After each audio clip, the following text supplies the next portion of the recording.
At Anurag University, be everyone you dream to be.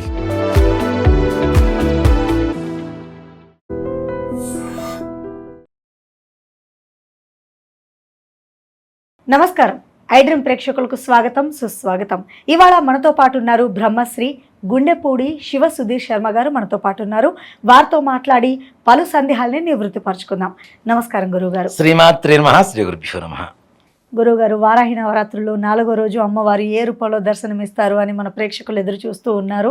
మరి వారికి మీరు ఏం చెప్తారు? అలాగే ఈ రోజు ఏ విధంగా పూజను ఆచరించాలి, ఏం చేయాలంటారు? మనకి ఆషాఢ శుద్ధ చవితి చతుర్థి అని కూడా అంటుంటాం. 4వ రోజు నాన్న వారాహి నవరాత్రులలో 4వ రోజైనటువంటి చవితి రోజున అమ్మవారి అవతారం లఘు వారాహి అంటారు. లఘు వారాహి. లఘు అంటే ఏంటి? చిన్నది. చిన్నది, కొద్దిది అని అర్థం.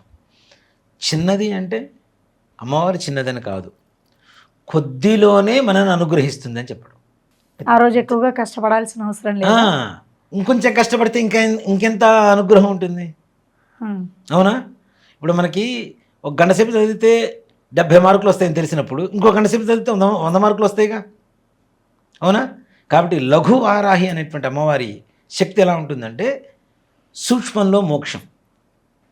చిన్న అమ్మవారిని స్మరణతోనే అమ్మవారిని వశం చేసుకోవచ్చు, అమ్మవారిని ఆవాహన చేయవచ్చు, అమ్మవారి పరిపూర్ణమైనటువంటి అనుగ్రహాన్ని పొందవచ్చు.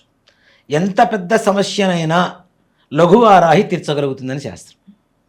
సమస్య పెద్దది, అమ్మవారు లఘువు, చిన్నది. చూడండి, అంటే మనకి ప్రపంచంలో చాలా చోట్ల చూస్తే పుట్టివాళ్ళు గట్టివాళ్ళు అంటుంటారు. దాంట్లో మొట్టమొదటిగా మనకి బెస్ట్ ఎగ్జాంపుల్ ఎవరంటే పివి నరసింహారావు గారు. ఆయన హైట్ తక్కువ, కానీ ప్రధానమంత్రిగా చేశారుగా, ఆర్థిక మంత్రిగా చేశారుగా. భారతదేశం ఆర్థికంగా చితికిపోతున్న సమయంలో ఆయన ప్రధానమంత్రిగా మారి ఆర్థికంగా బలపరిచారు మన భారతదేశాన్ని. అంతటి జ్ఞానవంతుడు ఆయన. అందులోనూ మన అదృష్టం ఏంటంటే అచ్చమైన స్వచ్ఛమైన తెలంగాణ తెలుగువాడు. అది మన అదృష్టం. ముఖ్యంగా చెప్పాలి అంటే ఎంత ఎత్తున్నాం, ఎంత పొడవున్నాం, ఎంత లావున్నాము, ఎంత బలం ఉంది అనేది కాదు, ఇక్కడ ఎంత ఉంది అని చెప్పేదే అసలైన జ్ఞానం కదా. మనిషి ఎంత ఉన్నాడు అనేది తీస్తే మనిషి లోపల విషయం ఎంత ఉంది అనేది కావాలి, లోతు ఎంత ఉందనేది కావాలి. అలాంటిదే లఘువారాహి. ఈ లఘువారాహి అమ్మవారు చూడటానికి ఎంత ఉంది, ఎలా ఉంది, ఇవన్నీ తీసి పక్కన పెడితే అమ్మవారి శక్తి అతీతమైనటువంటి శక్తిగా చెప్పుకోవచ్చు. ఈ అమ్మవారికి ఆరాధన చేయడం ద్వారా మనకి భూత ప్రేత పిశాచ బాధలు తొలగిపోతాయి. ముఖ్యంగా ఆత్మఘోషలు బట్టి చాలామంది బాధపడుతూ ఉంటారు, ఊగిపోతూ ఉంటారు. చూడండి, ఒక నెగిటివ్ ఒక పర్సన్ దగ్గర ఉంటే పాజిటివ్ పర్సన్ ఎదురుగా కూర్చోలేరు, కూసేపు మాట్లాడలేరు, కళ్ళల్లో కళ్ళు పెట్టి చూడలేరు. ఒక దేవాలయానికి, ఒక ప్రార్థనా మందిరానికి ఎక్కడికి వెళ్ళలేరు. వెళ్తే ఆటోమేటిక్గా నెగిటివ్ బయటికి కొడుతూనే ఉంటుంది. లోపలికి కూడా తొందరగా అడుగు పెట్టనివ్వదు, దేవాలయాలు కూడా తొందరగా అడుగు పెట్టనివ్వదు, అవునా? అంటే ఆ నెగిటివ్ అనేది అంతా ఉంటుంది. ఈ నెగిటివ్ ఎలా వస్తుంది? ముఖ్యంగా అనేక రకాలుగా భూత ప్రేత పిశాచాలు. భూతం వేరు, ప్రేతం వేరు, పిశాచం వేరు. కోరికలు తీరకుండా పోయేటువంటి వాళ్ళనేమో పిశాచాలు అంటాం. ప్రేతాలు అంటే చనిపోయిన తర్వాత వాళ్ళకి మనకి మధ్యలో ఏదైనా బంధం ఉన్నా, గొడవలున్నా పట్టేటువంటి వాళ్ళని ప్రేతాలు అంటాం. భూతాలంటే ఎట్లా ఉంటాయి? చిల్లర పనులు చేయిస్తూ ఉండే మనతో, వాటిని భూతాలు అంటాం. భూతం, ప్రేతం, పిశాచం మూడిటికి వ్యత్యాసాలు ఉన్నాయి తప్పనిసరిగా. వీటిల్లో భూతంతో పెద్ద సమస్య లేదు. ఓ మాట చెప్పాలంటే ప్రేతంతో పిశాచంతోనే ఎక్కువ బాధలు. ప్రేతాత్మ పట్టిందంటే ఎంత గందరగోళంగా ఉంటారు నాన్న ఇవాళ రోజున, అవునా? అలాగే మనకి తెలియకుండా మన మీద చెడు ప్రయోగాలు చేసేవాళ్ళు కొంతమంది ఉంటారు, క్షుద్ర ప్రయోగాలు అంటుంటారు.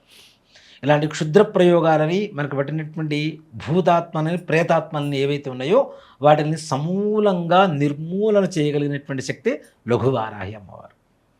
మరి ప్రేతాత్మతో పెట్టుకోవడం అంటే సామాన్యమైన విషయం కాదు కదా, కానీ ఇక్కడ వారాహి అమ్మవారు లఘువు, సమస్య మాత్రం చాలా పెద్ద జటిలం కదా. చూడండి, అమ్మవారు లఘువు, సమస్య జటిలం. అలాంటి జటిలమైనటువంటి సమస్యను కూడా తీర్చగలిగినటువంటి శక్తి లఘువారాహి. ఈ లఘువారాహి అమ్మవారికి నిజంగా ఇందా మనం చెప్పుకున్నట్టుగా ధూపం అనేది చాలా ప్రధానమైనటువంటి అంశం నాన్న. మనం పూజ చేసే సమయంలో ధూపం, ఎంత మంచి ధూపం వేస్తే అంత తొందరగా మన ఇంట్లో ఉండేటువంటి నెగిటివ్ ఎనర్జీ, మన ఒంట్లో ఉండేటువంటి నెగిటివ్ ఎనర్జీ, మన మైండ్లో ఉండేటువంటి నెగిటివ్ ఎనర్జీ, ఇవన్నీ కూడా 3 కూడాను చక్కగా బయటకు వెళ్ళిపోతాయి, మన ఇంట్లో ఉండవు. అంత పాజిటివ్ ఎనర్జీని ఇచ్చేటువంటి శక్తి లఘువారాహి అమ్మవారికి ఉంటుంది. ఇప్పుడు మనకి తెలియకుండానే ఒక దారిలో పోతూ ఉంటాం, ఎవరో ఏదో దిష్టి తీసేస్తారు, అవి దాటుతాం, అవి మనకి పట్టేస్తూ ఉంటాయి.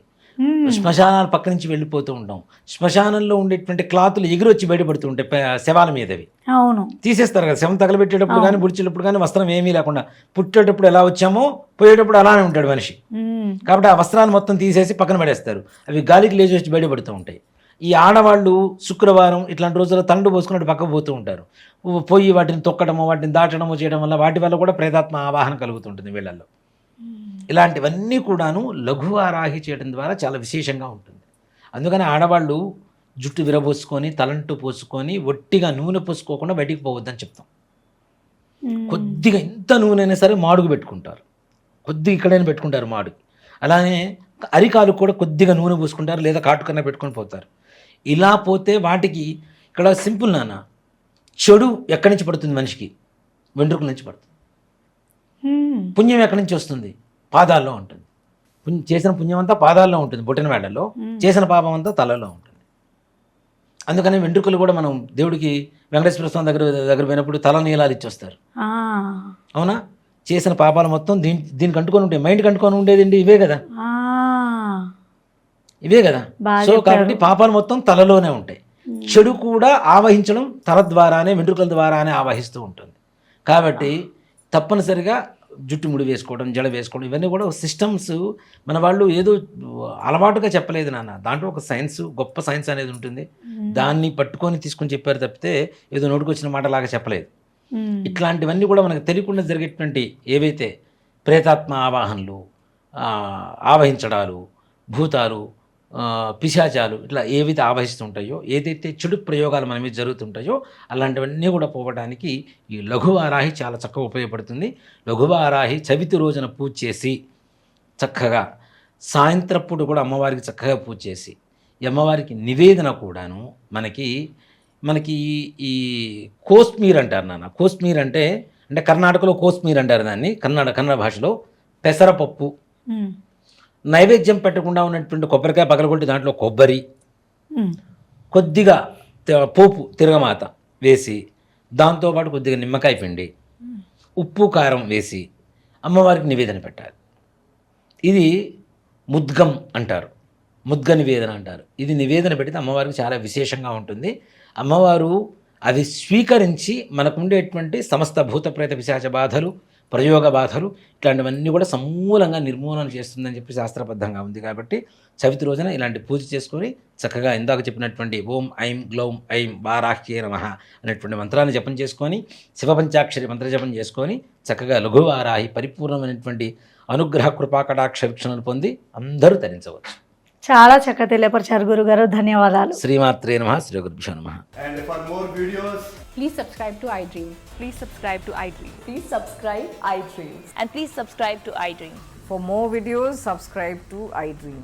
please like, share and subscribe to the channel. Congratulations, iDream. Subscribe to iDream. Subscribe to iDream. So subscribe to iDream Media. iDream team అందరికి huge congratulations. Please subscribe iDream Media. Please subscribe to iDream. Subscribe iDream. Please subscribe to iDream. iDream అంటే నా కళల ఛానల్ను subscribe చేసుకున్న నోరు తిరుగుతలేదు, మీరైతే గంట గుర్తు కొట్టండి. For more such videos, please subscribe to iDream.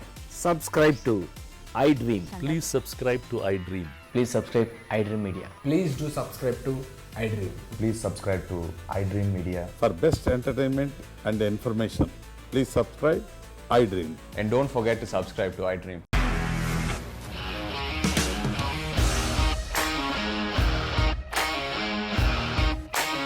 ఇండస్ట్రీలో కమిట్మెంట్ ఇష్యూస్ వస్తే నీకు కూడా వచ్చినట్టు? మార్నింగ్ తీసుకెళ్ళారంటే కొట్టి పడేస్తారు.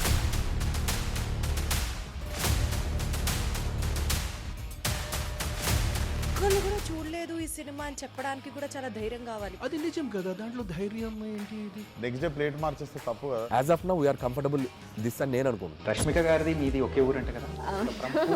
నీకు కోపం వచ్చిందంటే బాగా తిట్టేత్తరా? తిట్టేద్దామండి. నిజంగా గేమ్ ని ఎలా చేంజ్ చేయగలిగారు? ఏపీఎస్ఎఫ్సి వాళ్ళకి 6 నెలల్లో నేను 6 లక్షలు కట్టా. బిజినెస్ చేయాలనుకుంటే it is as difficult as riding a tiger.